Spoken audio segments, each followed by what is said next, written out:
Hello and welcome to Home Media Minefield Live, your source for information and discussion around physical media and home entertainment. I'm Keith Isles, your host for tonight, and I figured that I would do something a little bit different to usual. And instead of doing a normal home media review, I would actually get a panel of guests on to discuss the latest from the DC animated universe, which is Batman Death in the Family, which has just been released on Blu-ray, streaming, DVD, etc. But I didn't want to do this journey alone, so I have a panel of Bat fans that are going to talk about Batmanimation, as I call it, with the story of Batman in different animated guises. And we're going to dig into this film, and hopefully you as viewers, if you've got any comments or questions, please put them in the stream and we'll get to them. Before I get into that, a little bit of housekeeping. If you're new to Home Media Minefield and you find this interesting, then please do subscribe, smash that like button and hit the bell icon so that you see more moving forward. But without further ado, I'm going to introduce in no particular order, but I've got some guests here. So first up, joining the stream from thecomiccrush.com and the Panels to Pictures podcast, I have Batman enthusiast Paul Dunn. Hey Keith, all right? Hey Paul, welcome to the stream. How are you? I'm good. Thanks for having me on, man. Good. Yeah, no problem at all. I happen to know that Batman is your favorite comic book character of all time. Indeed. That's correct, isn't it? Indeed. So there you go. I thought I wouldn't miss an opportunity to get you on and chat about this. So welcome to the show. Thank you. Looking forward to it. No worries. Next up, I've got somebody who's been a wingman on live streams with us before. He is the mega geek himself and is the director of projects such as Killing Zone, Bad Day, and Rebecca Gold. Welcome to the stream, Ian David Diaz. Welcome, Hello. Ian. How you doing? I'm all right. Good. All right. We're ready to go. I'm pleased to see you've got a Batman t-shirt. I went with the pin badge. Yeah, there you go. But you went whole hog and practically wore the costume. Yeah. Well, he's part of it. So yeah, exactly. Well done for that. Thank you for joining us again, Ian. No problem. Next up, I have got all the way from Glasgow. We have a comic book illustrator and artist, as well as a fan of the DC universe. Welcome to the stream, William McLaughlin. Welcome, William. Hi, Will. Hi, guys. How you doing? I'm very well. Slightly chilly, but trying to keep myself warm. I was going to say, is it nice and cold up there? Yeah. Yeah, starting to get crispy. Fair enough. And last but by no means least, I have from the Spacebook series of podcasts, vodcasts, and live streams, Birmingham's King of the Geeks himself, we have Dan Hadley. It sounds daft enough when I say that, let alone anybody else does. Well, yes, hello, thanks for having me. I'm excited to talk about a bit of Batman. Absolutely. It's always good to talk about Batman. And I realized, you guys are all individuals that I often have conversations about Batman and comic books and movies and all that sort of thing individually with. So I thought, wouldn't it be an idea to get us all together? Some of you know each other, but many of you don't, and have a little conversation around this and, aim it specifically at Batman in animation, Batman in animated form, because we do talk a lot about movies and we talk a lot about the live action iterations, but more importantly, and this is why I've brought some of you on board, because you're much more experts at this than I am, the comic book world and the source material of where this comes from, and how it relates to some of these animated movies, And in particular, we want to talk about Death in the Family, because the home media release of that's just come out is actually an interactive movie. And I just wondered, we're going to dig into it, but whether or not we feel that works in this medium, or whether that's something that's better off left to the gaming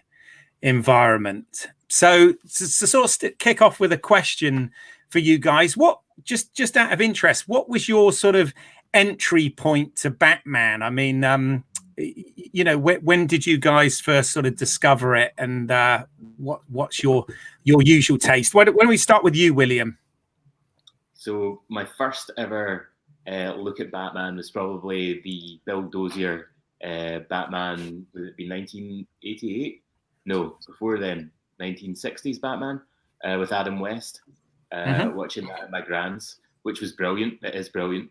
And then probably Batman with Val Kilmer, with Bane and Uma Thurman and stuff. And my sister and I went and saw that at a Warner Brothers screening in Glasgow, and we had to give detailed feedback and a survey out of 10 and stuff like that. And we both said it was absolutely amazing. So we were part of what Warner Brothers were anticipating was going to be a mega hit, rather than one that was not as successful as maybe they thought. But I loved that film. So I was the kind of wacky, crazy Batman when I was younger. Yeah, I must admit, Batman Forever, I do have some love for that film, even though a lot of people have problems with it. But yeah, cool. All right, what about you, Dan? Oh, did you want to come to me next? Oh, well, it's random. Where'd you start with something like Batman? I mean, when I heard you sort of ask that question, speak that question first, I thought, I know what it was. It was the 60s TV show. I thought, no, it wasn't. It was the old cartoons that they used to show, the Ruby Spears. Oh no, it wasn't. And I've tracked it back. And my first exposure to Batman was in the late 70s, picking up comic books from the local newsagent, like American comic books at that point. They were still available on high streets and in corner shops. And my granddad used to buy me one. It seemed like one in an eternity, but it was probably one every 2 or 3 weeks. It's like when you're a kid. And invariably, it was, if it wasn't Batman's own title, it was the Justice League of America, which did feature Batman. So I thought he was just the best. And I latched onto him. I like blue anyway, did then, do now. And so I just sort of gravitated towards him. But if I was to nail it down to the very, very, very first exposure I ever had to Batman, it was on the back of a cereal packet. It was, you remember on the back of a cereal box when you used to have to cut the masks out of the faces? Do you remember those? Anybody? Right. Yeah, I remember. Yeah. You old bastard, Hadley. Yes, I'm glad it's not just me, because I had one of those. That's the very first place I ever saw Batman, on the back of a cereal box. Wow. Yeah. Okay. What about you, Ian? I think when I was growing up, Batman, the 60s Batman was on TV, and I didn't really like it. I fell in love with the 60s TV when BBC showed the movie. And when I saw the movie, I thought it was the funniest thing I ever saw in my life. I was laughing all the way through it, and I really, really got what it was all about. And then I think from that point on, it was comics, and then it was Tim Burton's movie. Superman came first, and then Tim Burton's Batman came second. But Tim Burton, he was the first guy to go backwards, and portray Batman as the first few comics portrayed him as a dark, I guess, anti-hero at the time. So it was my introduction to Batman. It was basically the 60s movie, and then it was Tim Burton's film, and in between that it was Danny O'Neill and who's the guy, Danny O'Neill and Neil Adams art, those comics that I was really into. I think was that the 70s? I can't remember. Early that was the 70s, right? Yeah, I loved those comics, and I loved the art. So that was my introduction to Batman, put it that way. Fair enough. And Paul, I know you're going to have a story around this, I am sure. Not really. Like I as with a lot of these guys here, it was the TV show repeats. Obviously, I'm not that old. Yeah. So sort of early evening repeats on BBC Two. And then I kind of left it alone once I got to a certain age. And then when I was about 11, 12, maybe a bit older, when was it, 89? So all the kind of advanced word was coming in on the movie, and I got interested again. But I made the mistake of reading Frank Miller's 2 kind of Batman bookends. Brilliant. For that. So when I saw the movie, I was just like, this isn't Batman. Get it away. And I ended up hating the Tim Burton movies for a long time. Although I quite like Batman Returns, it has to be said. But yeah, like it was just from there I started getting the comics monthly, or when I could from the newsagents like Dan, because even back then they were doing Batman comics and all kinds of American comics in your local newsagents. And it was just glorious reading all those comics, which, you know, I've since gone back and brought everything again, and I don't know how many hundreds, if not thousands of pounds it's cost me to go back and buy 40 years worth of Batman. But yeah, it's sure one of brothers appreciate it. Yeah. Well, it was all the back issue shops that would have seen the money. Absolutely.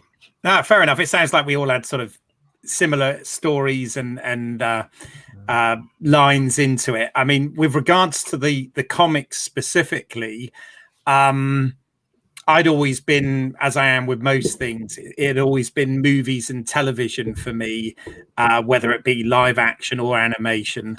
And I wasn't really so into the comics until I was sort of, I guess, in my teens, when the comics like The Dark Knight Returns and Batman Year One and the obviously Death in the Family, which was one of the comics, and I sort of remember all of those. But they'd come out at the time where I guess they were like a full volume, a full graphic novel, rather than the individual comic books.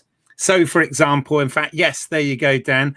Death in the Family. This is my original 1988 edition. Their very first printing.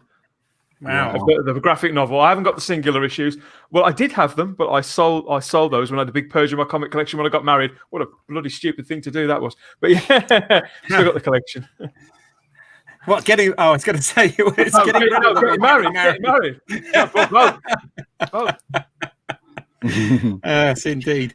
Well, I mean, that's quite a good entry point, really, into sort of what we want to talk about today, and that is the fact that, and I wasn't aware until quite recent, actually, that when I got hold of this Blu-ray and realised it was an interactive film, and I started doing a bit of research and getting into it, and I didn't actually realise that way back when the comic came out in the 80s, it was actually a choose your own, or should I say choose Robin's fate. And there was a situation where there was a phone in for the audience, for the readers, to decide whether Robin lives or dies. I mean, do any of you guys, you able to expand on that a little bit for me? I'm sure you guys know more about this than me. Well, I was reading the book at the time. I'd been reading it for a few years, never missed a single issue. And used to see, I mean, this is the frustration with living in Great Britain. You'd get them only a few weeks later, but they were advertising what they were doing, but I didn't really understand it. I'd read about zip codes and I'd look at American phone numbers because it was a phone-in line. Yeah. You had to register your vote. And so it was all double Dutch to me. So I never really understood what was actually going on. I've got to be honest. But it did make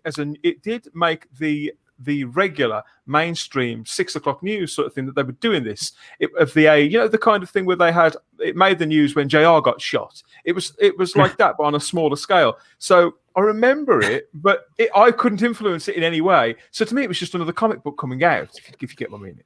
It's called And Finally in the news, remember? And finally, the Batman comics. That's probably where you never guess what they've done. Yeah, they'd shake their head and say comic books. Two little things that I know about it are apparently it was very, very close, like hundreds of votes. So it wasn't a big swing, one preference or the other. And Really? the other thing I think they could log was that one number called repeatedly to kill Robin. So there's a fan out there who really, really hates Jason Todd. It was Todd, though. He deserved it. That's all I can say. Like I don't get at the time. I mean, I think what drove it wasn't sales based. It was more a kind of editorial thing where there was a kind of sort of behind the scenes war going on at the time where they really like some of the editors really didn't like Jason Todd as a character. And I don't get it because certainly from a fan point of view, you were just coming off Year One and Dark Knight Returns, and you'd got into the sort of grim and gritty Batman, which, you know, I really enjoy. I really enjoyed that period of Batman. I think the 80s stuff and the early 2000s for me were the best periods. But you had a Robin that was grim and gritty, and apparently everyone hated him.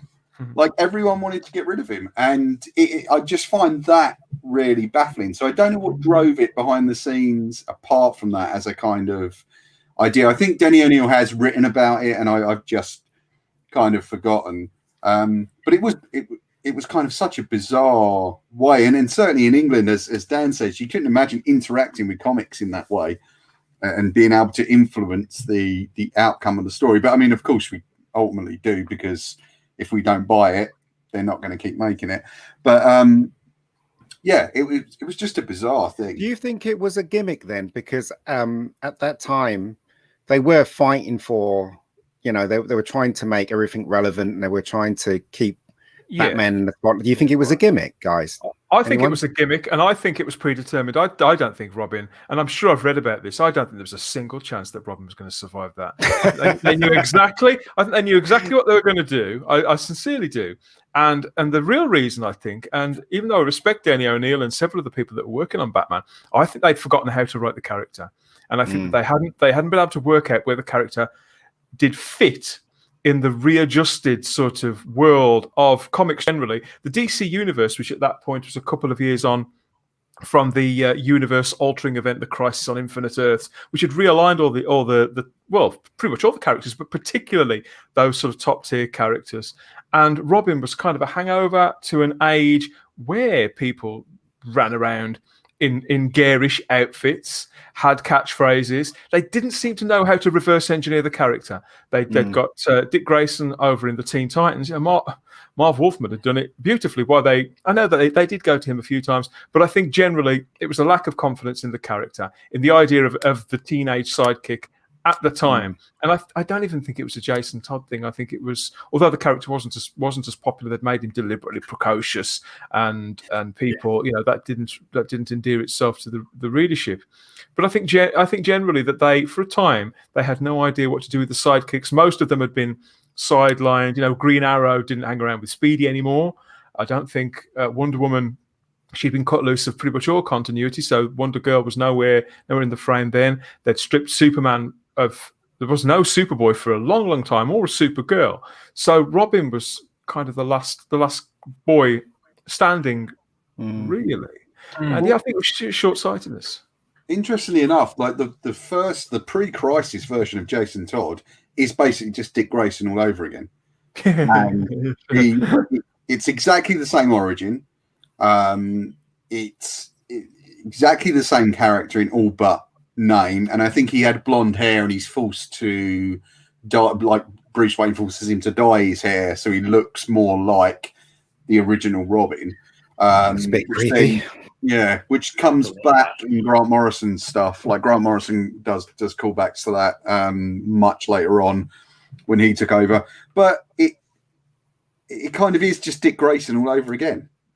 Do you know what?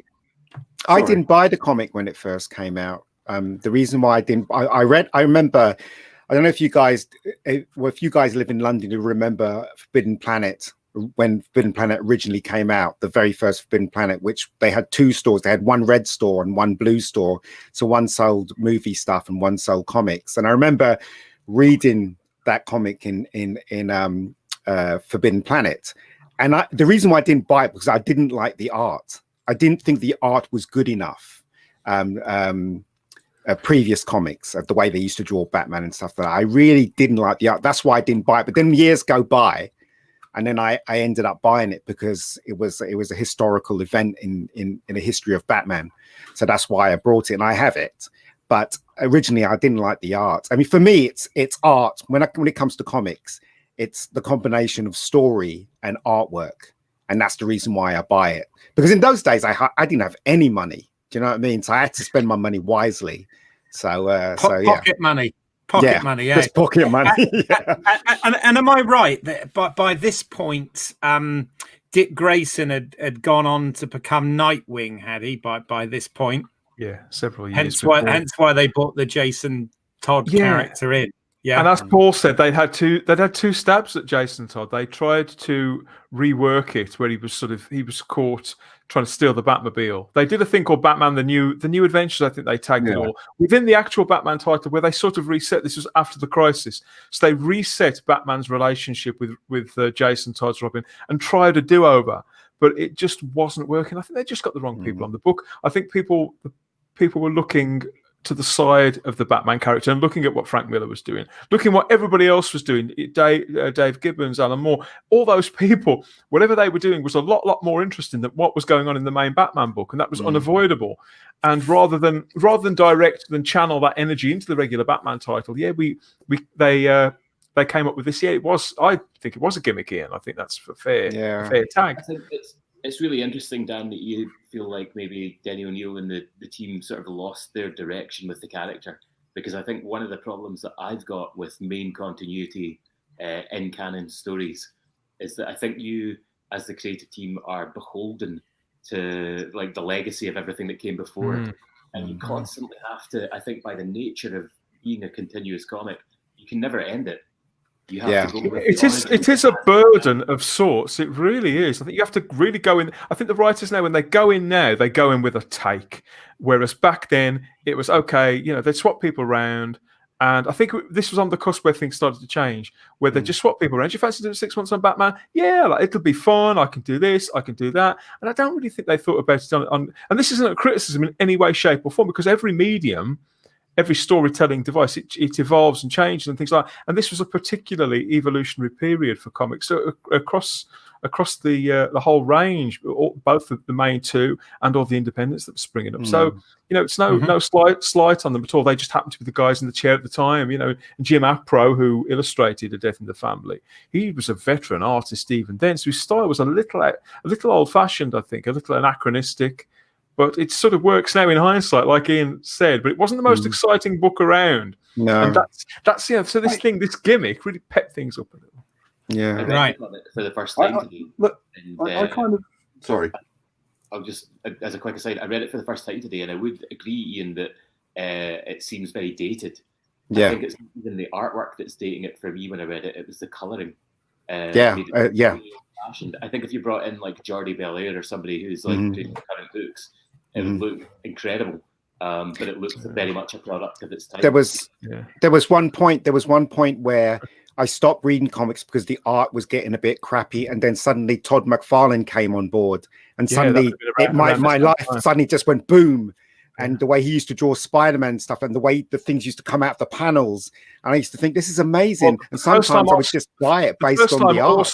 The first time I saw Todd, Ian, was in this regular book. He came in, I think it was halfway through Batman Year 2, sort of a mini series within a series, and just blew my eyeballs out. And within a few months, he was snapped up by Marvel, and he was on the Amazing Spider-Man book, and everybody was sort of holding on for dear life while they revolutionized that character and really sort of blew the lid off everything, really, creating Venom and various other things. Yeah. So I know what you mean. It's as if they were waiting for somebody like him. Yeah. And Mike Mignola drew the individual covers for this series when it came out as a monthly book, but he didn't do the interiors. And I think it's a crying shame, really, that he didn't do the interiors for this story, because it's sort of suited to his style. There's lots of sand in here and things. He loves a spot of sand. Yeah. Sorry, Paul, did you want to add something? Yeah, I mean, I do have to slightly disagree in the sense that the books weren't interesting at the time, because I really think they were. I might be a bit biased because I was reading them kind of as they were coming out, more or less, depending on when you could get them at the shops and things. But I think one of the reasons the main Batman book was definitely He's frozen. interesting was because of this version of Jason Todd, who kind of arrives stealing the hubcaps on, at least as I knew him, stealing the hubcaps on the Batmobile. And although that individual story isn't amazing, at least it's a bit different. I like that. I like that. And then as we go on, I mean, he actually was only in the book for a couple of years, which is probably one of the shortest serving Robins outside of Stephanie, you know. But he actually almost ends his tenure in Batman quite early, because he possibly, you're never quite told if he did or didn't, but he murders somebody, and but you're never actually told one way or another. Yeah. Yes, he definitely killed this person, but you know, I actually think that was quite an interesting thing, and it was great to watch his character go from where he started and the kind of stuff he goes through and does, because he was always a bit of a bad boy, except for there's one weird issue of Batman where he doesn't, like, for some reason he suddenly turns into the kind of milk and cookies good boy that Dick was, and it really sticks out like a sore thumb as an issue.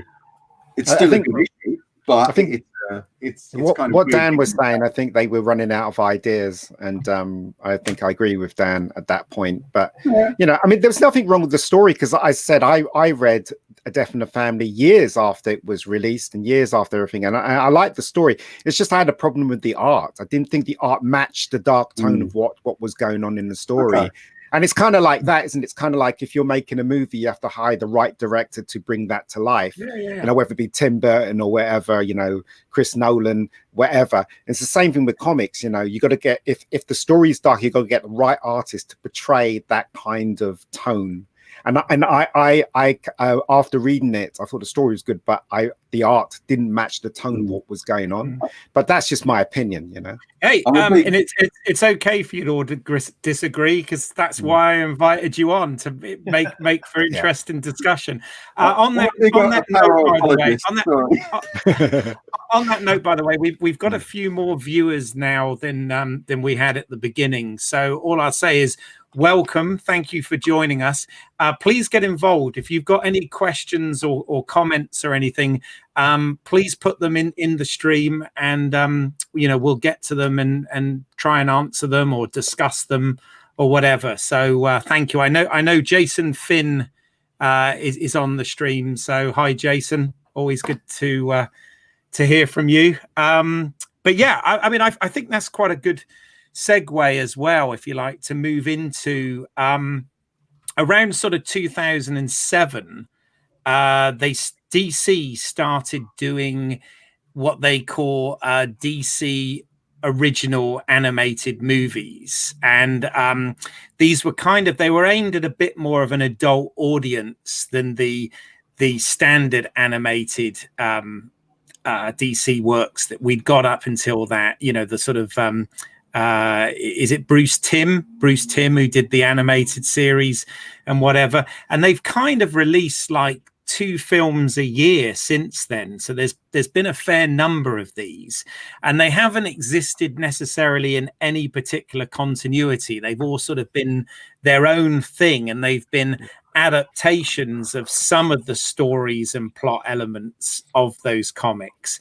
But interestingly, with Death in the Family is really a kind of prequel sequel to the 2010 film Batman Under the Red Hood, which actually features not only the same characters and stuff, but actually the same voice actors doing the role in Death in the Family as Under the Red Hood. So you've got like Bruce Greenwood playing Bruce Wayne Batman. You've got John DiMaggio playing the Joker, which is kind of rare because Mark Hamill normally kind of fills that area, and Kevin Conroy for Batman and whatever. But I just wondered, have you guys seen any of these DC animated movies? Most of them. Right. Haven't seen it. Yeah, I've seen I need to see it. Okay.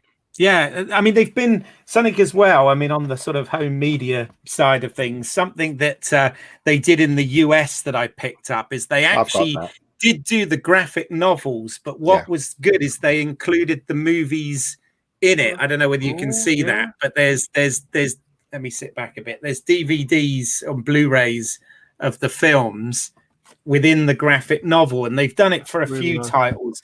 I've got Dark Knight Returns and Death of Superman, and as I said, Death of Superman was the first one actually that they released like this. And as I said, you get the graphic novel on which it was based, plus the Blu-ray of the animated film. So I kind of like this. I mean, for a long time I was thinking that these animated movies, as far as DC were concerned, was actually better than the live action content that they were producing for a while. I don't know whether you guys have got thoughts on that. Don't want to go down that road. Well, the thing that's amazing about the animated movies is it costs Warner Brothers peanuts to make. Oh yeah, it's so cheap, and I think for me they're very variable. Some of them are amazing.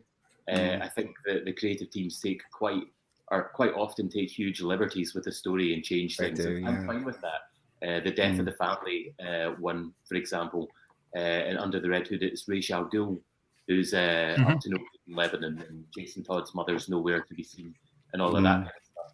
And I'm fine with that. Like I think they're valid interpretations of those stories, and part of what's fun is that they're different, or they're the same in different areas, but the quality is really variable. And sometimes, like the ones that are good, like Justice League Doom, I think is amazing. Crisis on Two Earths, probably my favorite. The Dark Knight Returns interpretation, amazing. But for each of them, there's the Mike Mignola Gotham by Gaslight adaptation, hated it. I didn't like that one. The greatest crime committed in animated comic adaptation. And interestingly, Bruce Greenwood actually plays Batman in that as well, that adaptation. Although I don't think it's necessarily connected to these, but because it's an Elseworld. Isn't it? Yeah. And don't talk to me about the Killing Joke. What they did with Batman and Batgirl was just ridiculously stupid, wasn't it? Let's face it. What's so sad about that is padding.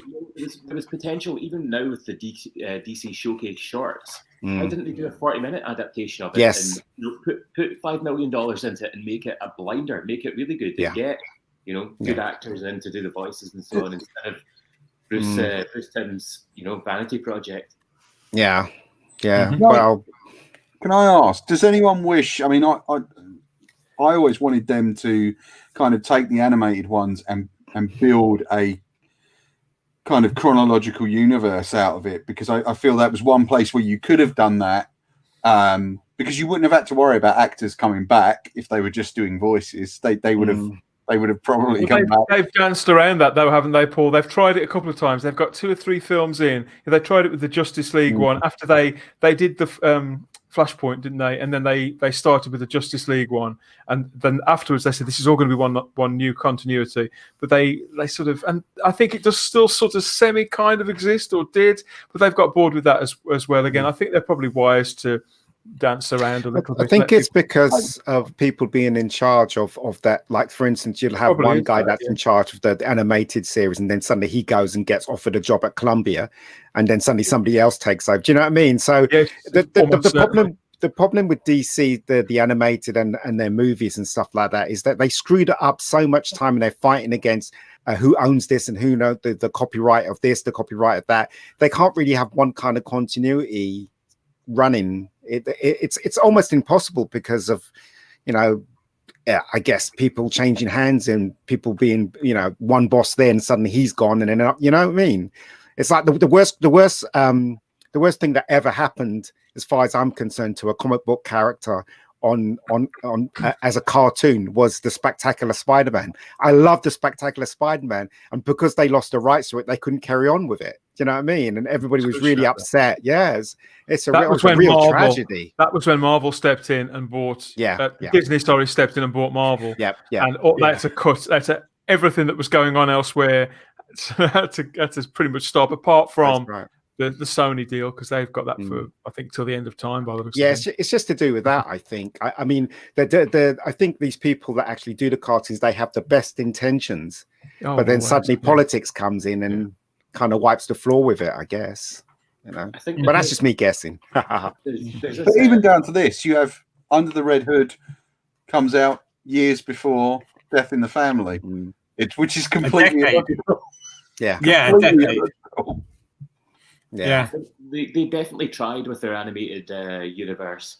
I think there's like 9 films in continuity, like Dan, after you say Flashpoint. I think that there's lots of reasons why it's not stuck. I think possibly, like you guys are saying, people are changing behind the scenes, but I think there's also maybe a lack of confidence in the product to a certain extent. You've got to be doing it a lot, as you know, the competitors at Disney have shown. You eat the losses, and you don't like make a big deal out of them, and then you get to do Avengers: Infinity War and Endgame and things like that. And I think that's put in terms of their live action universe, that has completely scuppered Warner Brothers. I think the studio did not understand their IP or how to like make a success out of it when there was so much pressure on them to emulate Disney. But that's the thing, you see, all the fans knew, right? Because I know you're a big DC fan, aren't you? So all the fans knew that they had to take their time, but yet, because of politics and because I heard that the reason why they rushed Justice League was because they wanted their because if they made it at a certain time, the people at the top will get pay packets. I'll get bigger pay packets. So they rushed everything forward so they can get bigger pay. I mean, that's not caring about the project. That's not caring about the material. That's just ridiculous. So as I'm saying, so it's politics that usually plays and destroys something that the geeks love, you know, people like us, you know. So everybody knows that they should have basically not had Doomsday. Doomsday should have been a movie on its own, you know what I mean? And it should have, you know, we should have respect on that story. They should have done that separately. Then they should have done Batman and then a couple of movies and then the Justice League. But they were rushing it too much because they were greedy. They wanted money. They saw what Marvel was doing and they wanted it now, you know? Well, I'm probably unusual. Batman versus Superman is like my favorite film. I think it's brilliant. I love it too, William. I love that movie. Yeah, I think it's incredible. It displaced The Matrix as being my favorite movie. But I would agree that they were rushing. Now I feel like no interest really, it's sad to say, in like whatever continuity Warner Brothers are attempting. I think the direction for them now is the Joker. Just make every single film disconnected. Don't do any sequels. Don't match it up. Just give directors $50 million and final cut and let them go. Excellent. You know, Warner Brothers, which is essentially what they've done with this DC animated universe, right? Is you know, those have all been, they've been under that label, and obviously most of them have been direct to video or streaming or whatever. There's been a few that have had theatrical releases, but essentially, with a few exceptions, they've all been their own thing in terms of the style of artwork, the voice cast, you know, the composers, etc., etc. So, you know, maybe that model will work for them with live action, as it seems to be doing, you know, sort of post Joker. You know, I like the Joker, but I was going to ask. So, did you guys on the animation side of things? Did you guys, you know, were you into the Batman animated series back when that was out, sort of just after the movies? Oh God, yeah, I was. Yeah, it's cool. Yeah, I was really surprised they did that because usually the way the Warner Brothers and the way the companies look at Batman was like it was for kids. So, but this cartoon was, you could see they were balancing it, weren't they? The stuff that they were dealing with, they were going adult. No, let's put it back to kids. Adult. No, let's put it back to every week they were doing that, weren't they?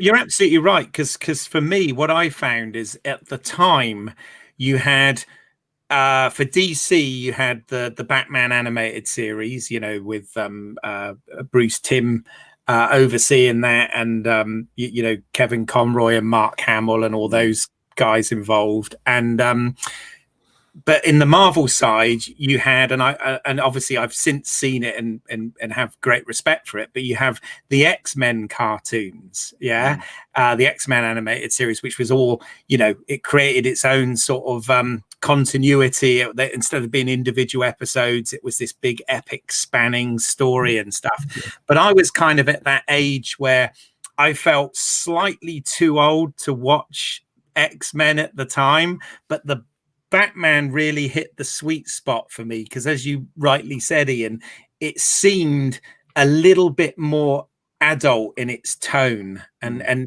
definitely much darker, not in tone and visual. And yeah, I really like that. And the movie that followed, there was the Mask of the Phantasm, which was I like that. It was a work of art. That show, it really was a work of art. It was so distinctive, beautifully crafted. Whereas, and I like the X-Men show as well, but it was much more bang it out week after week after week. They made a lot of episodes of that show, and it suffered the slings and arrows that every sort of Saturday morning cartoon of that time had. Where voice casts would swap, animation houses. I think it got bumped around a little bit, so the animation style changes. I think a couple of times during the run of that show. Whereas the Batman show, it was very firmly. I mean, they could have carried on making that indefinitely, as far as I could see, but it was firmly the baby of two or three people, of Paul Dini and Bruce Timm in particular, and it sort of stayed with them for as long as they pretty much wanted to do it. I think eventually money did become the stumbling block for it continuing, but there was integrity there, and you just felt like every little piece of it was perfectly formed. Really well, and Shirley Walker using the Danny Elfman themes as well, kind of make it slightly tied to the movies, was something that I certainly appreciated at the time. It made it feel relevant, and of that time, it made it feel like it was absolutely important. You should watch this. It commanded you to watch. Whereas, not just X-Men, because that is a decent show by any stretch. It stood out a country mile ahead from everything else. And over in the UK, as I'm sure you guys know, it depends how old you are. Well, I watch this stuff go out. So they cut it into two halves. In fact, I think they may have even cut it into three chunks. And they showed it on a Saturday morning sort of magazine show called What's Up, Doc, with Andy Crane and Yvette Fielding gooning around in the middle of it. I remember that. Totally ruined the show. But that was par for the course in the UK. But the art was beautiful in the Batman the animated series. Let's face it. I mean, I've seen cells from that. I mean, they really. I mean, season 1, of course. I mean, season 2, the art got a bit silly, and it got a bit. They got a bit lazy as it went along. But season 1's art was, and the designs of the building and Gotham, was fantastic. Big square people. Bruce Wayne was like. I loved all that. It was all that stuff. It was very specific, and also that idea to use the black panels and put white outlines on it. William, you could probably correct me on my terminology here, because I know, but rather than the other way round, The backgrounds for animated shows, it's like a still painting. And generally it seems to be white paper that gets used, but they use black paper on this and coloured paint, chalk and stuff on it. It does. That's part of, I suppose, what makes it so vivid and striking. Is when you compress that and make it really saturated. It looks so luminous. So I mean, it's got that kind of luminous is a great word. Yeah, it's very simple. I think what you're getting at, Ian, is what I'm thinking about listening to you is it's very, very simplified. Batman's got a utility belt with tons of stuff in it, but it's just like 6 boxes with the bat symbol on it. It's not complex. I think that's one of the things that's brilliant about it.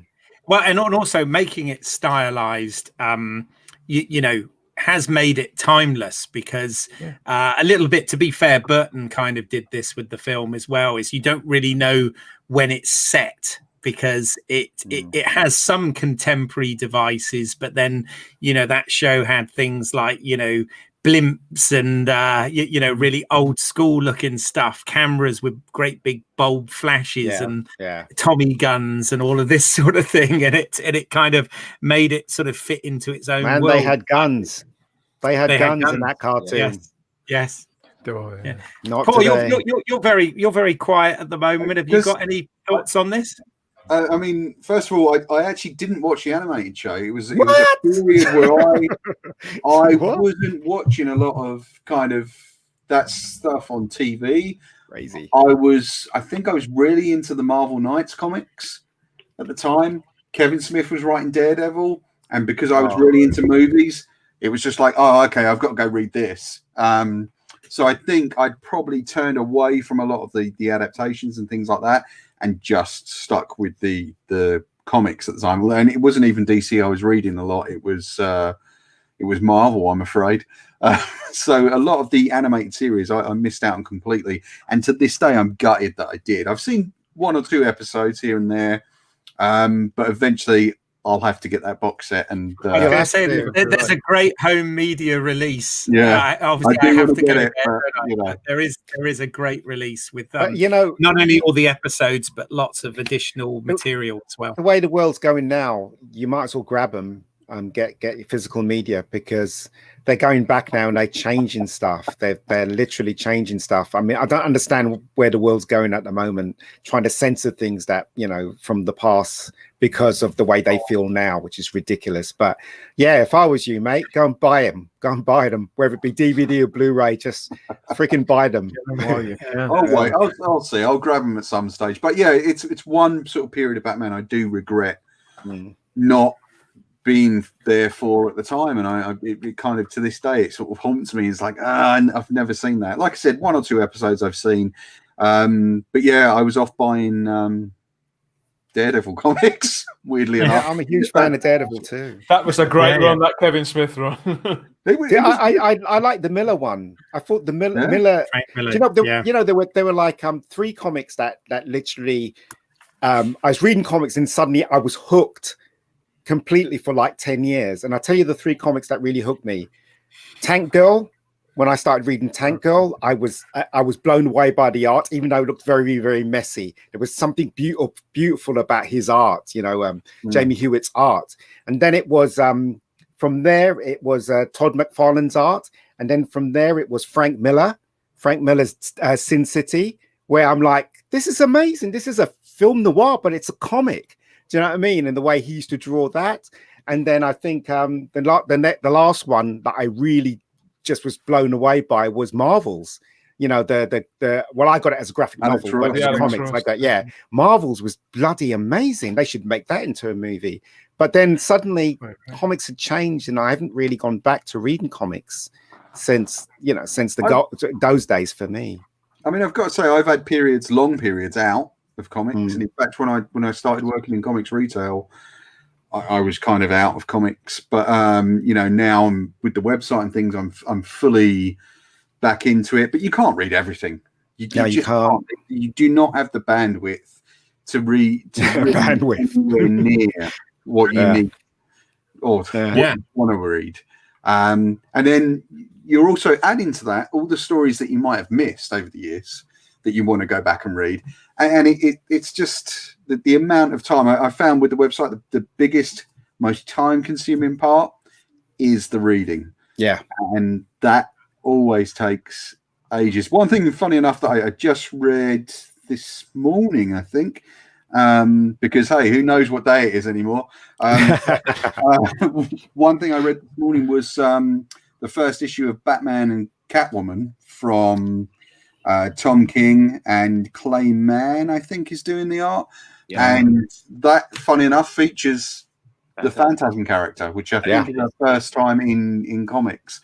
So it's interesting that we were talking about Mask of Phantasm there, and she's just popped up in the comics for the very first time into the sort of DC universe there. So I'm interested to see. There's 12 issues of that coming.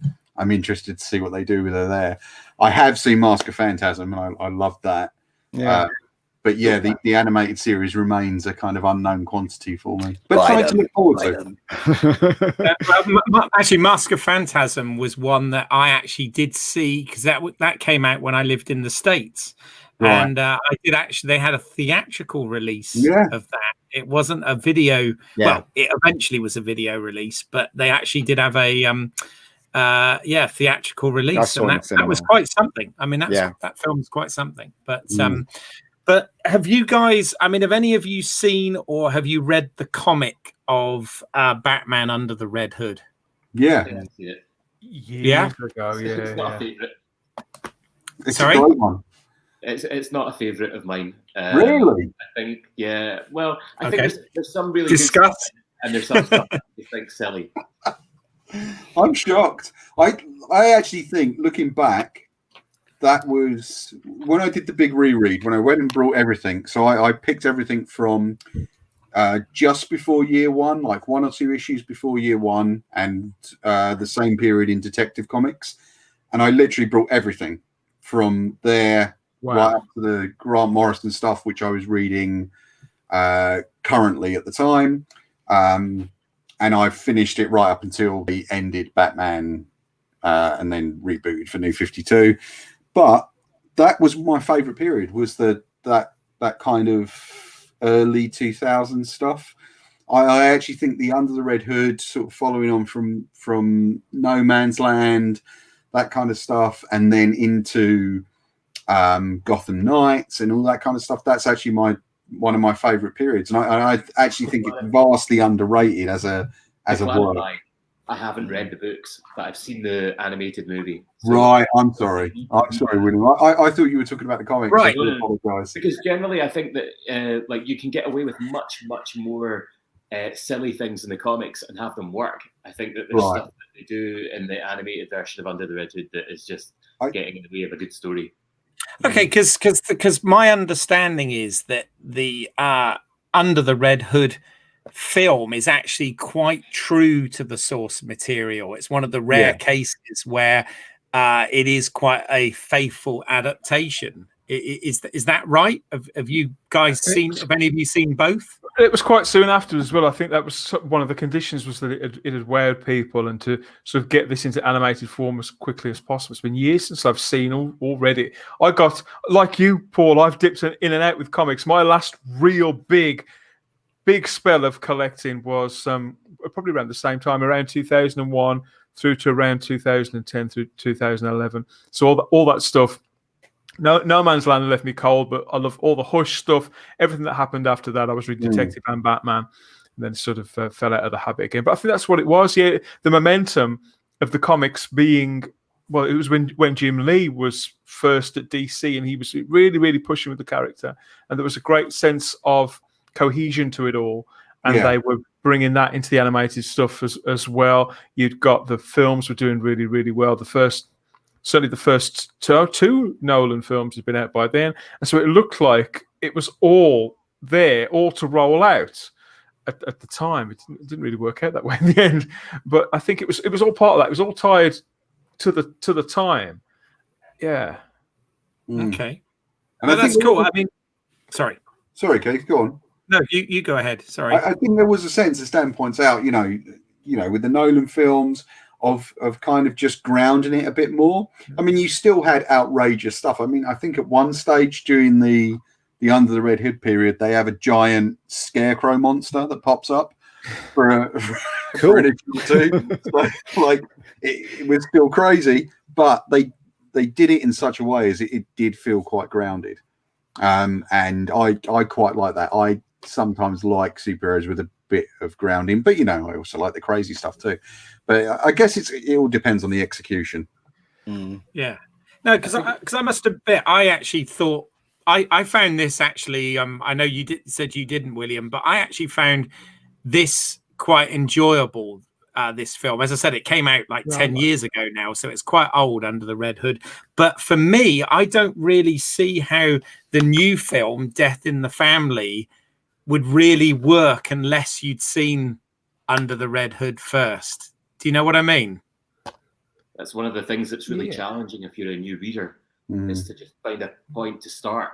There's 85 years sort of continuity in play with some of these characters. And if you start reading a book and there's 12 characters in it, or however many there are, you've got to find out who they all are, how they all interact with each other, what their backstories are. So it's hard. I think at the moment it's a really, really good time to read DC comics if you're a new reader. They've got this Black Label line where there's a lot of self-contained stories, like one that Paul's talking about, Batman, Catwoman. And then they've also got this run called Earth One, which are completely self-contained. Yeah, it's great. I think they're amazing. Probably the best version of Green Lantern I've read, for example. I've not seen that. Big talent involved in them. I stopped reading Green Lantern a long time. I think in the 70s I stopped reading it. I don't know why. I just stopped. Maybe life just took over, I guess. You know, like when you're a geek and you're reading all this stuff and you're like really getting into it, and suddenly you have a girlfriend, or suddenly, you know, suddenly life intrudes in it, and then you suddenly forget. And then suddenly you go back to it and you go, wait a moment, why did I forget that? Why did I carry on reading that? You know, that kind of thing. So, yeah. Check out the Earth One Green Lantern. Really, really good. Really accessible as well. Yeah. Any backstory, it's really a brilliantly made comic, you know, regardless of the continuity. Okay. I've never been able to get into Green Lantern, I have to say. I've never, I don't know what it is. It made me a bit warmer to the character. Right. I the Jeff Johns stuff, and I feel like that's kind of the most difficult to penetrate sort of a comic. You need to know, or you need to be invested in, you know, thousands of pages of really detailed information and remember all of it. And like, yes, the artwork's incredible. Like I said, I always approach everything from the TV or movie side of things. So hence why I've never been able to get into Green Lantern. my favorite DC hero, Green Lantern. I've got loved it. Interstellar is the artist in the Green Lantern one. So there's Gabriel Hardman. He's a great, fantastic artist. I remember once that when I worked in comics retail a few years back, a guy came in and went, I've finished collecting all the Iron Man that I want, and I'd really like to start with Batman now. And I went, great, let me show you like all these graphic novels, got all the trade paperbacks here. Let me show you what we've got. I can give you a reading order for them. And he went, no, I want the single issues.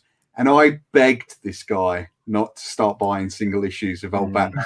I was like, look, I've just spent a decade doing this, and I'm now only just finishing, you know, a decade later, getting all the stuff. I said, please don't do this to yourself. So just you care. Just buy the key stories, and you'll be so much happier. And he was like, no, I want the single issues. But that's what I'm saying. You care. That's what, you know, you care that he did that. Today. It's very rare that you get someone that cares that much. Did he listen to you? No, he wanted to see and the thing was, it's like, look, you know, you can walk out with one or two full stories today, right now, in order, or I can sell you one or two single issues that are completely disparate. And he chose the single issues, and I was kind of fuming about it. I was just like, look. Like, you don't understand this. Yeah, I know. You care like Superman. You do.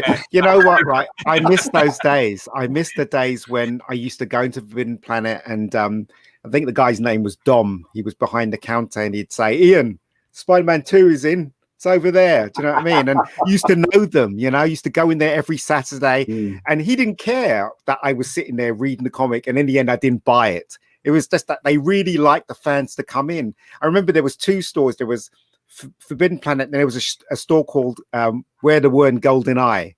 And you used to go in there. Yeah, so they were in Golden Eye. They were in Golden Eye. And I remember on Saturdays, me and my brother used to go in there, and they used to tell you off for reading. You either buy it or you get out. And then we just used to go to Forbidden Planet, and they used to know us. They used to go, you know, Chris, Ian, you know, how's it going? Do you know what I mean? So it's a big difference. And you cared about your about that guy buying the comics, and that's what Forbidden Planet was like. I've got to say, when I worked in retail, comics retail, we gave people about 20 minutes, half hour, if they were standing there reading, and then after that, it's like you've either got to pick something else up or you've got to don't take it. Right, well, yeah, it's just they didn't care. You know, mate. But we did buy stuff, you know. We stuff, like I got that. Like, at the end of the day, I always think if people are going to read, they will buy eventually. So yeah, exactly, and that's why they let us read. That's why Where They Were in Golden Eye disappeared, and Forbidden Planet was still there, because they liked their customers. They liked them. They knew them by name. I think the reason it disappeared is because the guy that started Dark They Were in Golden Eye actually started Forbidden Planet as well. Did he? One of the guys that, yeah. So, a gentleman called Mike Lake. He's a wonderful guy. And I think he's the only comics retailer thanked in a major graphic novel because his name is at the front of Watchmen. Because I think he was one of the people pushing for Watchmen to become collected in a book for the first time. Sorry, we're going off on a tangent. I apologize. That's absolutely fine. I mean, our viewers are being quite shy in the fact that I haven't actually had any comments, so we're just going to keep talking. And if they want to chip in, fine. But if not, we'll just be five guys talking. So they probably can't get a word in edgeways. Well, where you first saw Batman, where you first saw or read him or see or first memory of Batman, any Batman, so much. Yeah, no, absolutely. I mean, obviously we're kind of spanning between us most of the UK here. That we got the Midlands, we got Scotland, and we got us in London. I did try and get some of my international friends as well to join in, but it didn't work out this time. And I tried to get some girls on the show, so it wasn't just steady on, cowboy. Steady on. Exactly. Not this time, but maybe next time.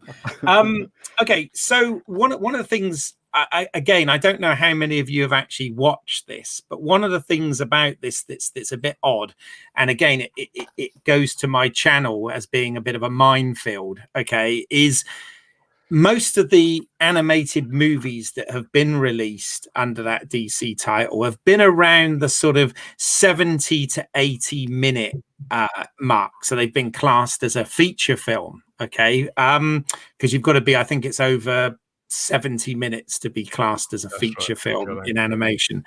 But the thing with this is it's available on Blu-ray, it's available on DVD, and it's available on certain streaming platforms. But my understanding is, depending on which platform you get it on and what medium you buy it on, it's not available everywhere as an interactive movie.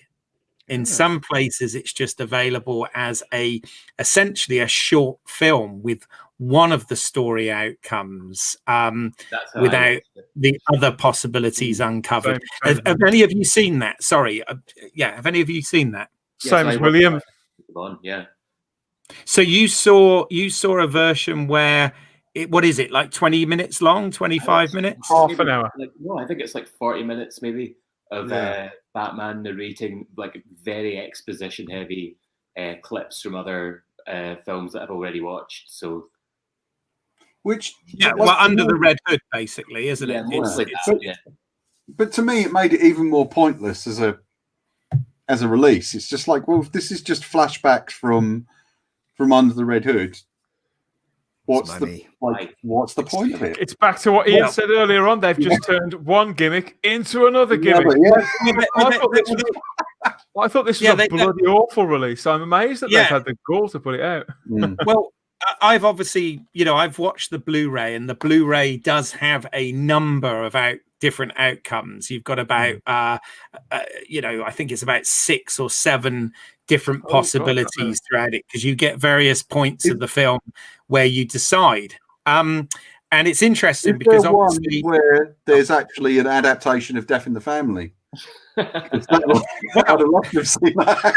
Yeah, I mean it's very loose. Obviously, that's the weird thing. Even though they've used the title here, the only connection that I can see is the fact that the Jason Todd Robin, where you get to choose whether, spoiler alert, but you get to choose whether he lives or dies. But then you've got outcomes where there's different versions of Robin, and different versions of Jason Todd as the Red Hood and all of this sort of thing. But it's interesting because last year, it might have even been the year before, Netflix did that experiment with Black Mirror Bandersnatch, and that was kind of a choose your own adventure scenario. And I'm a big fan of Black Mirror and Charlie Brooker's stuff and all this sort of stuff, but well, if you've seen any of my films, that'll become apparent. But basically, I found that to be a total gimmick and a little bit of a waste of time. It felt a bit lackluster for me. Yeah. And it's not the first time they've done this. I mean, I have a very vague recollection that some point in the 80s, there was a science fiction film with Michael Ironside in called Murder in Space. Yeah. And it was one of these where they didn't tell you who did it, and you could, again, it was one of these kind of phone-in things where there was a prize or whatever, and they didn't play the outcome until like a week later or something. Yeah. And I can't even remember. It was pretty lackluster, whatever it was. So it's not the first time they've tried this in you know, this type of entertainment. But I'm still not convinced that it actually works. It's this weird bridge, whereas animation is that sort of bridge between comic books and movies. This is trying to be sort of that bridge between movies and games, you know, video. Yeah, the telltale kind of games. Yeah, you probably. Yeah, right. and I'm not actually convinced, especially by this as well, that it actually works in this medium. And I just wondered what your thoughts were on this. Well, it doesn't, because if it's a computer game, you become that person. So when you're playing, if it's a Batman computer game, you're being Batman, and you struggle obviously to fight all these people to get to the next level, and then you got the choices to go left, right, or whatever. So you put yourself as Batman. But with Bandersnatch, I found when I was watching it, I got bored. You know, like, do you want to kill the father? Okay, let's kill the father. And you have no attachment to that person, and you don't care whether you kill that person or not. It's just a gimmick. It's like, let's kill him, let's see what happens. Let's leave him alive, let's see what happens. And that's why it doesn't work. It's because in computer games it works because you are the character. You know, you play the character, and then you have some kind of emotional connection to whether you go left or right. But when you're just watching something, just an observer, and you have the choice, yeah. I mean, did you used to read? Oh, sorry. I'm just saying, I'd rather just be told a story. Yeah. I must admit, I kind of like the idea of just being passive when it comes to film and television, and as you rightly said, Paul, just be told a story rather than to be an interactive experience. But yeah, it's an interest. I mean, did you guys read? Did you guys used to have sort of read your own adventure books when you were kids or anything? I hated those two, but I know they were massively popular. The artwork on the covers was always beautiful, but oh god, yeah, I could never stand them. Dungeons and Dragons. Yeah, it's kind of like, you know, Dungeons and Dragons. Left me cold. Really good. I spend watching and interacting the DVD. Like, I think that's what I want to know. How long did it take you before you were finished? Well, thing is, I had to be a completist, you know, and especially with me with home media, is I have to watch all the special features and everything. So I watched every single combination and outcome, but it did drive me crazy, because I was like literally like, okay, so because there were points where it was A or B, but then there were other points where you had 3 outcomes. Yeah, so I'm kind of like on my whiteboard drawing this sort of flow chart to make sure I don't sort of forget what I was doing. And yeah, that's I'll be very honest. key. I mean, well, I knew that Two-Face was in it at some point, and you see, and I'd watched it several times, and a lot of it, you know, was like a sort of 20-minute rehash of Under the Red Hood anyway. But then I watched this different outcome, and I was like, oh, well, this is different, and it showed some more stuff and whatever. But I thought, well, Two-Face, I'd looked on IMDb, and I knew that there was an actor playing Two-Face, and I'm like, well, I haven't seen Two-Face.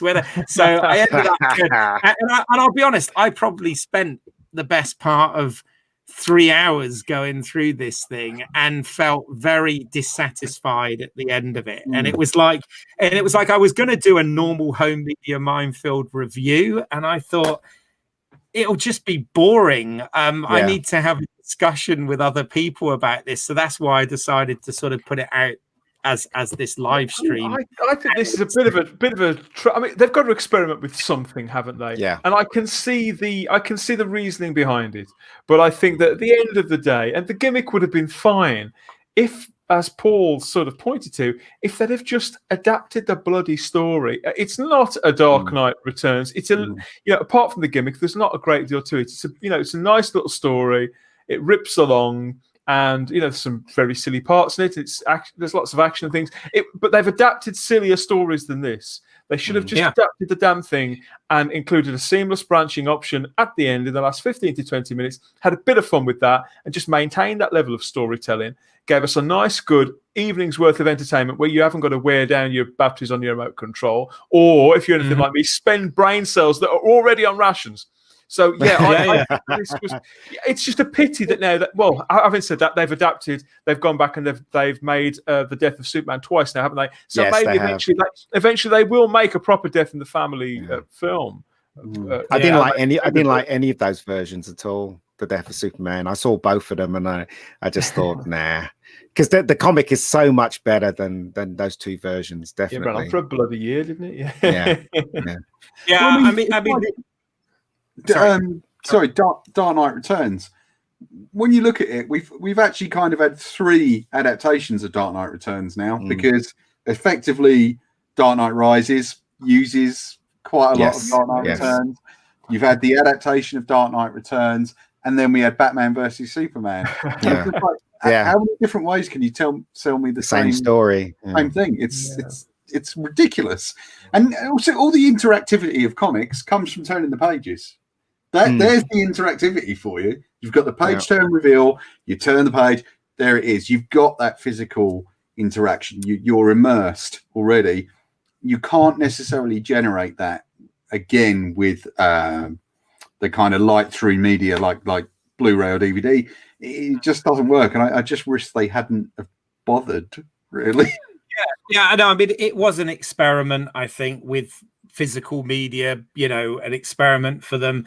But as Dan rightly said, all they've really done is taken the title, a little bit of the imagery, this sort of classic image of Batman carrying, Robin, and the conceit that you can choose in the story whether Robin lives or dies, and they've made it seem, and because it sits in with that line of movies, and it's like you say, the same voices, they've made it look like you're getting an animated feature film, which is a bit.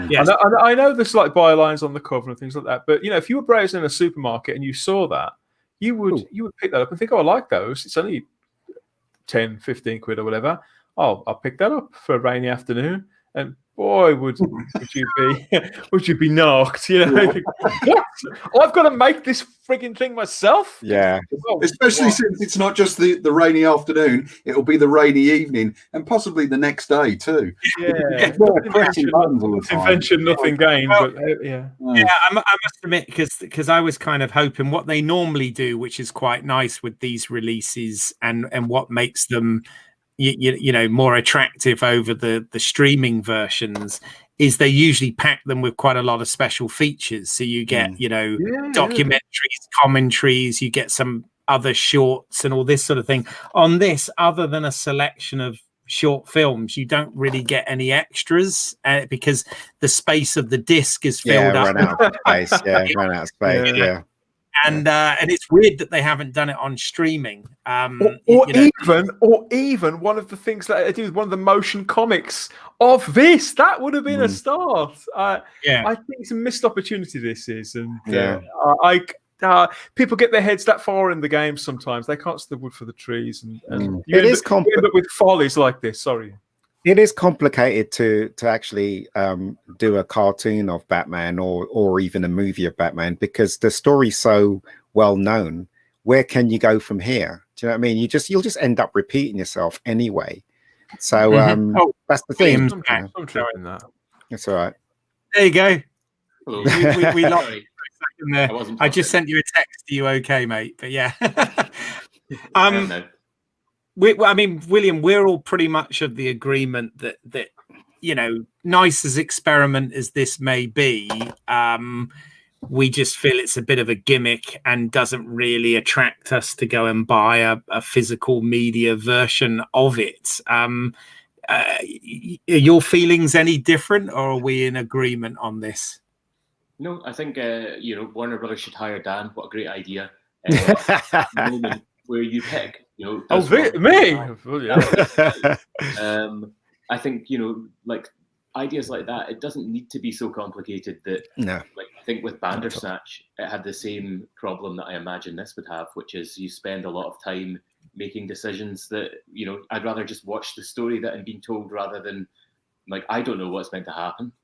Like so, I didn't think Bandersnatch story was very good. It was all right. It didn't blow me away. Yeah, it almost turned into a parody of its own concept because the whole thing with Black Mirror is it's cautionary tales, but it's around the use of technology and alternative technology and stuff, and that of course was an experiment with technology. So in a weird way. Yeah, I know that we can't go to the amusement arcades really at the present, but the things like this do belong in amusement arcades or on games consoles where people are using the controllers and whatnot. If I'm watching the TV, I've only got two hands. I can't. If I'm picking at cashew nuts, scratching my bum, I haven't got a third hand to work my way through this. So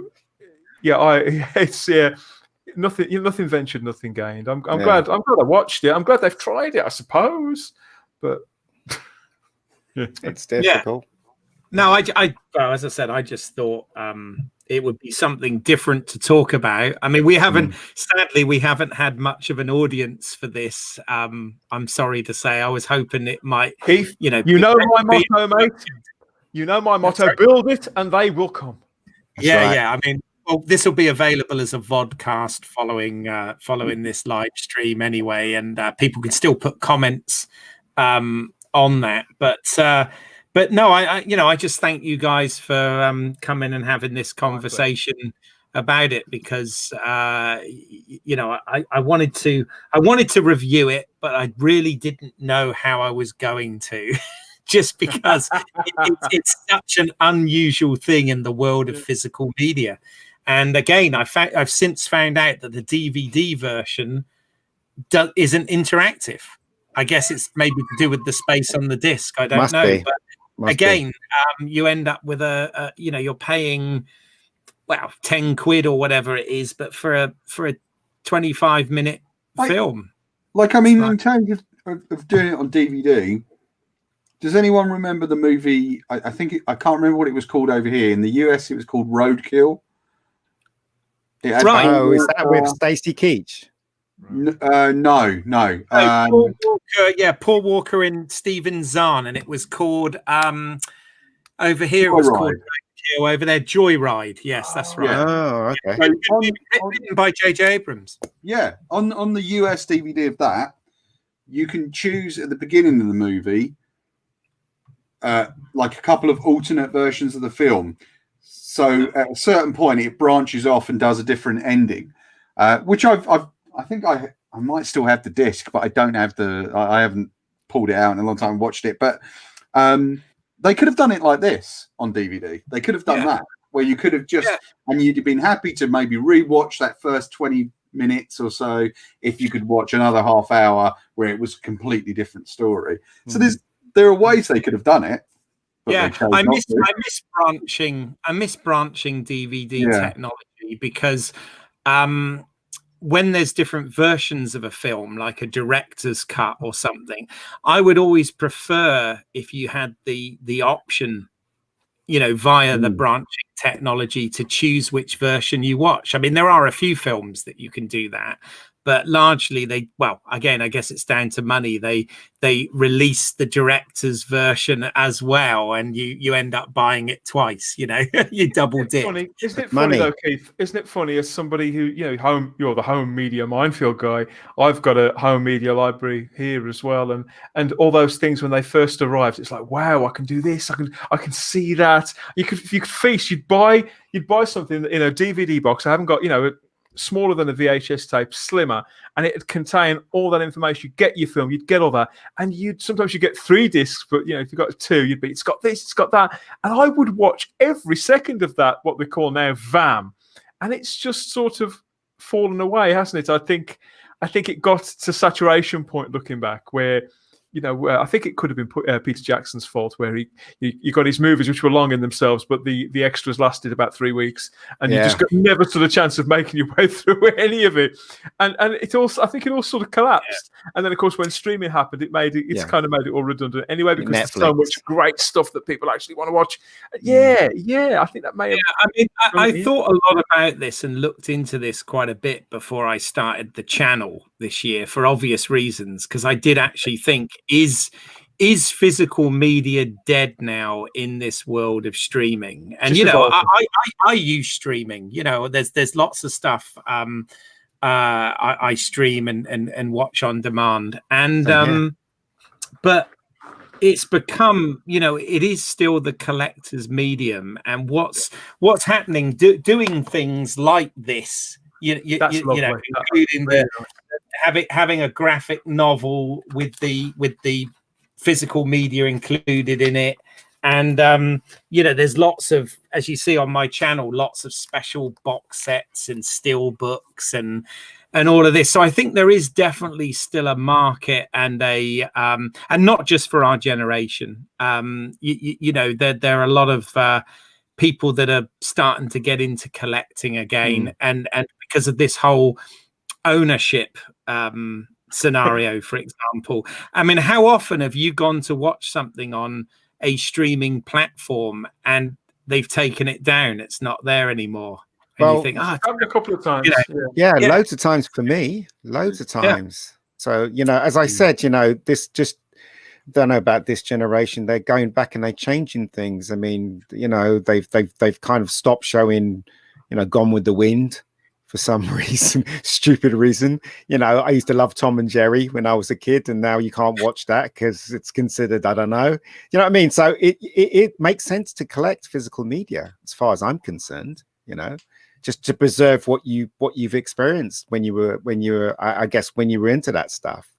So Well, and also Blu-ray now is quite accessible, and it is a high def format. I mean, I talk a lot about 4K UHD and all of that stuff, but Blu-ray seems to be the sweet spot, because it's much better quality than DVD was.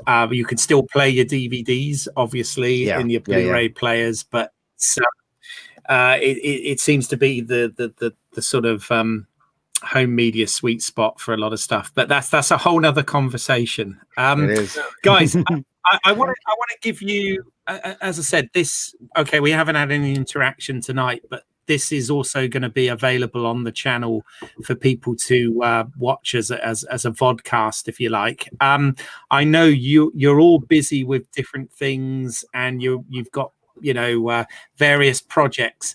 I'm going to put it all in the show notes with links to you all, but I want to give you the opportunity now to plug away and promote anything that you've got going on. So please do. Dan, let's start with you. You've always got plenty happening.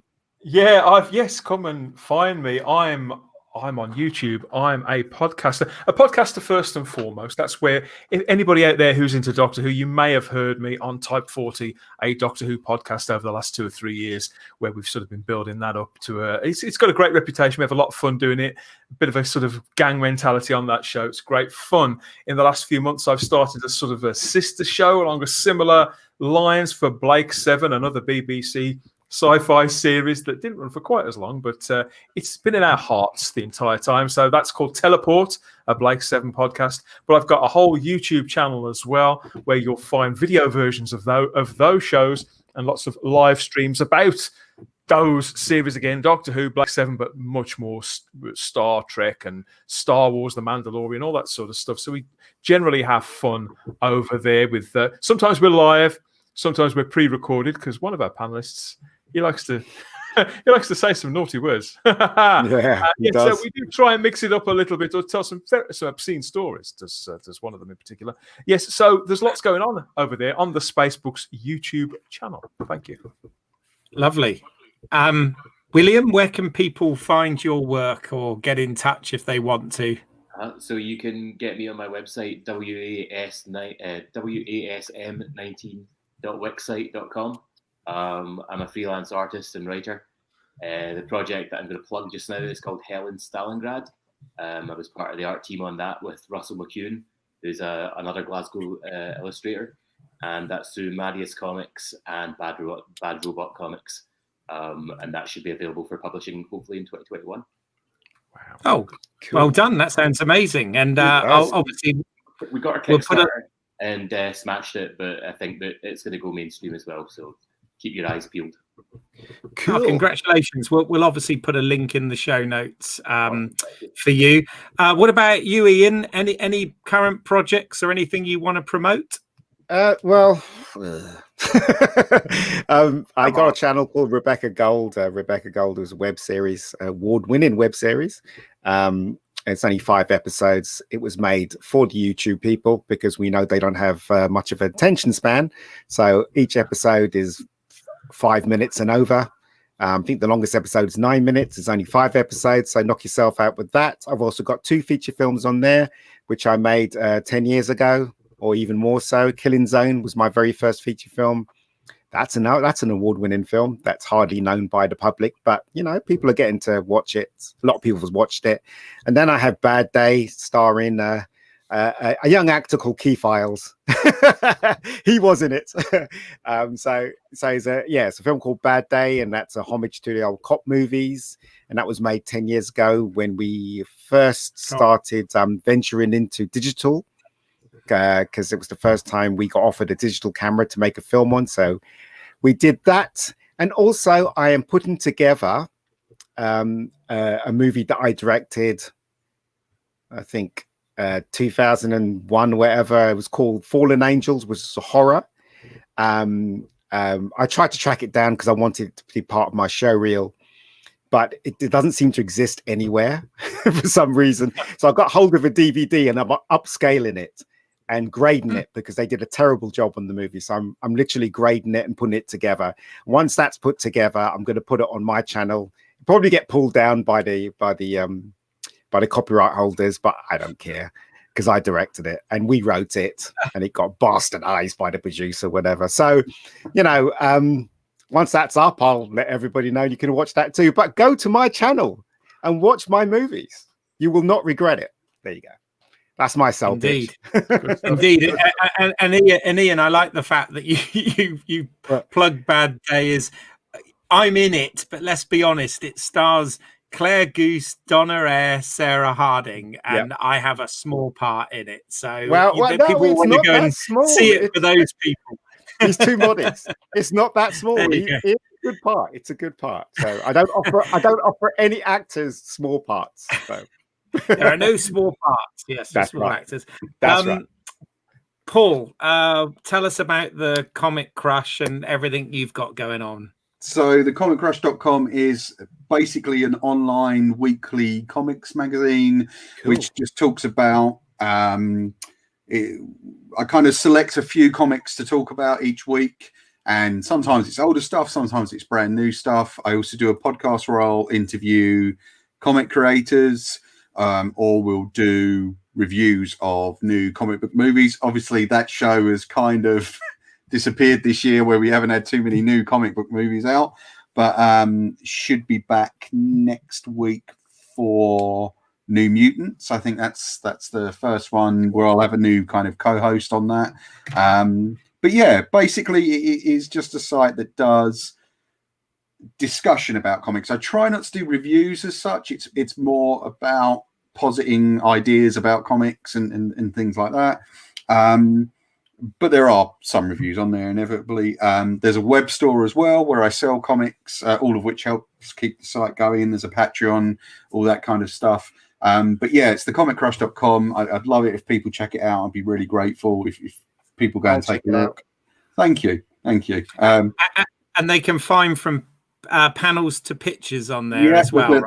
There's a single podcast page that has all the new podcasts on from this year, and then there's some archive stuff which I'm slowly putting up, stuff I did for the comic shop I worked for a few years back, and so it's all slowly building, but there's a ton of stuff to look at already. Over Christmas I'm going to spend a bit of time kind of tidying it up again and overhauling it a bit, because inevitably you get a bit busy and a bit lazy, and you don't quite keep up with it. But yeah, there's a bunch of new articles on there this week. Hopefully I'll get one or two more out before the new comic week starts on Wednesday. And then we'll have new stuff coming next week. I hope to have a big thing about Wonder Woman 84. There'll be stuff going out throughout December for that. And then I'm taking a couple of weeks off. But yeah, comiccrush.com. I'd appreciate it if everyone takes a look.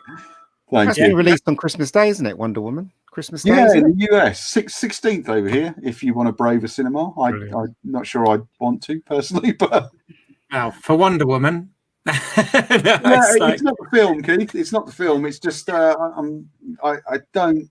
For one thing, the cinema I would normally go to is closed. Sadly, Cineworld.